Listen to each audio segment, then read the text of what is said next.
जय शंकर जय शिव गोरख। स्वागत है आप सभी भक्तों का हमारे YouTube चैनल नाथ की कृपा में। तो आज मैं आप सभी भक्तों के लिए बहुत ही महत्वपूर्ण जानकारी वो लेकर आया हूँ, वो है जप के प्रकार। जप के कितने प्रकार होते हैं वो मैं आपको आज बताने जा रहा हूँ। ठीक है, मैं आपको जल्दी जल्दी बता दूंगा ताकि वीडियो ज़्यादा लंबी ना हो। जप के जैसे कि में मुख्य रूप से तो जप के 14 प्रकार होते हैं। ठीक है, लेकिन इन 14 प्रकार को अगर आप समझ लेंगे, इनके बारे में जानकारी ले लेंगे, तो बाकी जो प्रकार होते हैं वैसे काफ़ी होते हैं, उनके बारे में आपको जानकारी लेने की आवश्यकता नहीं पड़ेगी, क्योंकि मुख्य रूप से यही है। क्योंकि परमार्थ साधन के कर्म योग, भक्ति योग, ज्ञान योग और राजयोग, ये 4 बड़े विभाग हैं और जप योग में इन चारों का अंतर्भाव होता है।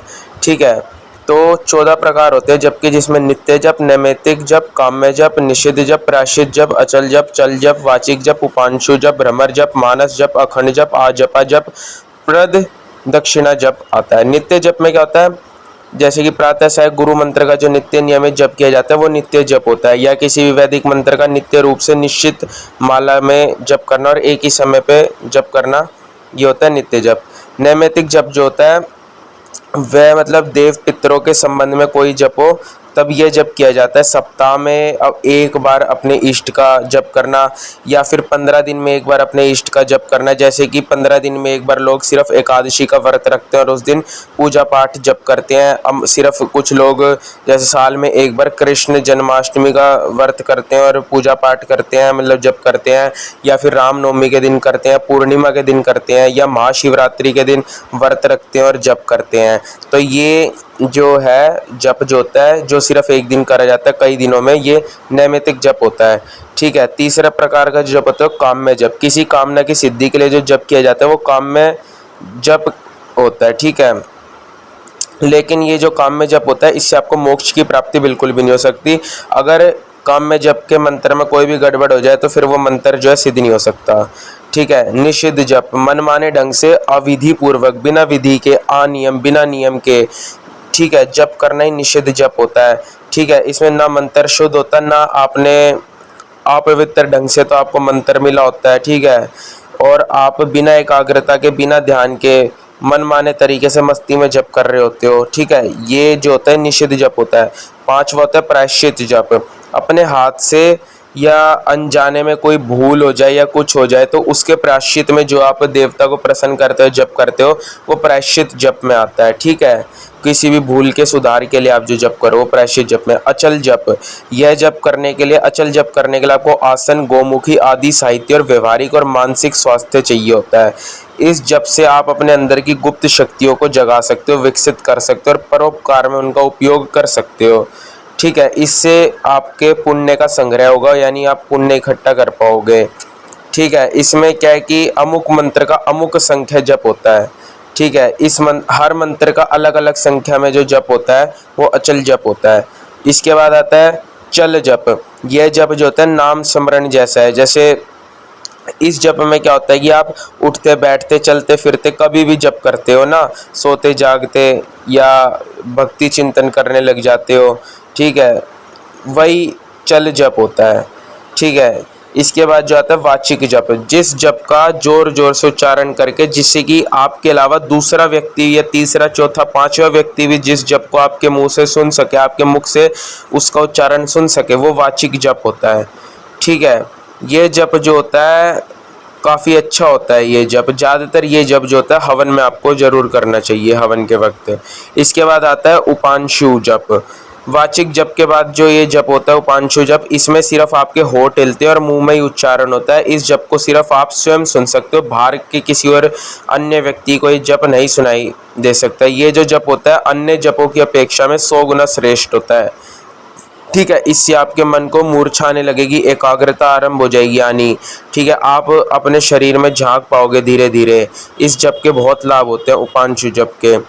ठीक है, उपांशु जप में वाचिक जप के जो लाभ होते हैं वो तो होती हैं, और इसके अलावा और भी ज़्यादा लाभ इस जप से होते हैं। इसके बाद आता है भ्रमर जप। भ्रमर के गुंजार की तरह गुनगुनाते हुए जो जप होता है वो भ्रमर जप होता है। ठीक है, किसी को यह जप करते हुए देखना या सुनने से इस जप के बारे में आपको ज़्यादा अच्छे से पता चलेगा।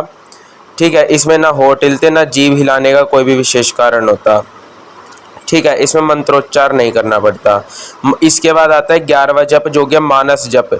ये जो जप है ये जप का प्राण है एक टाइप से। इससे साधक का जो मन होता है, हृदय होता है, वो आनंदमय हो जाता है। इसमें मंत्र का उच्चार नहीं करना होता, मन में ही मंत्र को बोलना होता है, नेत्र बंद रखने होते हैं। बस अपने जो आपका मन है, मन पे आपको अपने तीसरे नेत्र की ओर जहाँ पर आपका तिलक लगता है उधर ध्यान केंद्रित करते हुए जप करना होता है। ये 1000 गुना श्रेष्ठ होता है बाकी जपों से, जो मैंने आपको बताया 1000 गुना श्रेष्ठ होता है।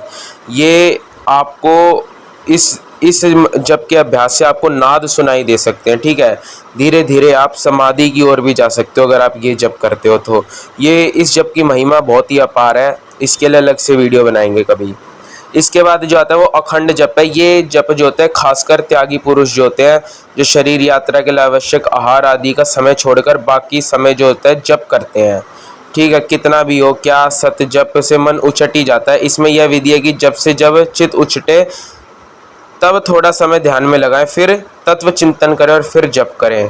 ठीक है, यानी कि जप करते करते जब थक जाएं तब ध्यान करें, ध्यान करते करते थकें तब फिर जप करें, और जप तथा ध्यान से थकें तब आत्मतत्व का विचार करें, अपने अंदर का विचार करें। यानी जब से थक जाओ तो ध्यान करो, ध्यान से थक जाओ तो जप करो। ये अखंड जप होता है। इसके बाद आता है आजपा जप। ये सहज जप है और सावधान रहने वालों से ही बनता है, किसी भी तरह से जप किया जा सकता है। अनुभवी महात्मा जो होते थे वो ये जप करते थे ज़्यादातर। इस जप के लिए, आज जप के लिए आपको माला की जरूरत ही नहीं पड़ती, माला का कुछ काम ही नहीं है इसमें। इस विषय में एक महात्मा जी ने कहा कि राम हमारा जप करे हम बैठे आराम। यानी कि आज जप जो है अपने आप होता रहेगा, राम हमारी तरफ से कर रहा है। यानी आपका जो मन है वो किसी भी स्थिति में हो, कभी भी हो, इसके लिए आपको अलग से बैठ के मानस जप नहीं करना पड़ेगा। हर स्थिति में आपका जो मानस जप जो है आजपा जप वो चलता ही रहेगा ऑटोमेटिक। अगर आप जप नहीं भी कर रहे होगे ना तो भी आपको ऐसा प्रतीत होगा कि जैसे जप चल रहा है, वो आजपा जप है। इसके बाद आता है प्रदक्षिणा जप। इस जप में हाथ में रुद्राक्ष तुलसी की माला लेकर वट औदुंबर या पीपल वृक्ष अथवा ज्योतिर्लिंग किसी मंदिर या किसी सिद्ध पुरुष के मन में भ्रम भावना करके मंत्र कहते हुए परिक्रमा करनी होती है। इससे आपको सिद्धि और मनोरथ पूर्ति भी होती है। ठीक है, ये 14 प्रकार के मुख्य जप थे। आशा है जानकारी अच्छी लगी तो वीडियो को लाइक शेयर कमेंट और कमेंट में जय शंकर जय शिव गोरख जरूर लिखें।